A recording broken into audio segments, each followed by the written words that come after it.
বলিউডের জনপ্রিয় অভিনেতা গোবিন্দ ও তার স্ত্রী সুনিতা আহুজার দীর্ঘ ৩৭ বছরের সংসার ভাঙনের মুখে।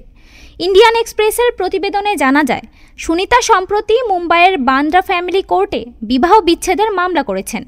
হিন্দু ম্যারেজ অ্যাক্ট ১৯৫৫ এর ধারা অনুযায়ী দায়ের করা এ মামলায় সুনিতার অভিযোগ, গোবিন্দ পরকীয়ায় জড়িত ছিলেন, সংসারে নির্যাতন করেছেন এবং দাম্পত্যে প্রতারণা করেছেন।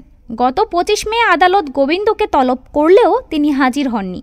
পরে তার বিরুদ্ধে শোকজ নোটিশ জারি হয়। অপরদিকে সুনিতা নিয়মিত আদালতের শুনানি ও পরামর্শ সেশনে উপস্থিত হচ্ছেন। এর আগে এক ব্লগে হাজির হয়ে সুনিতা তাদের ব্যক্তিগত জীবনের নানা কষ্ট ও টানাপোড়েনের কথা জানিয়েছিলেন। সেখানে তিনি কাঁদতে কাঁদতে বলেন, যে আমার ঘর ভাঙার চেষ্টা করবে, যে আমার মনকে আঘাত দেবে, তার ভালো হবে না।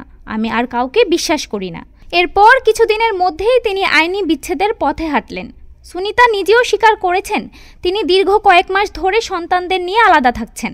এমনকি চলতি বছরের জন্মদিনেও তাকে একা সময় কাটাতে দেখা গেছে। অন্যদিকে স্ত্রীর মামলা নিয়েও অভিনেতার ঘনিষ্ঠ সূত্র জানিয়েছে, ডিভোর্সের কোনো প্রশ্নই আসে না।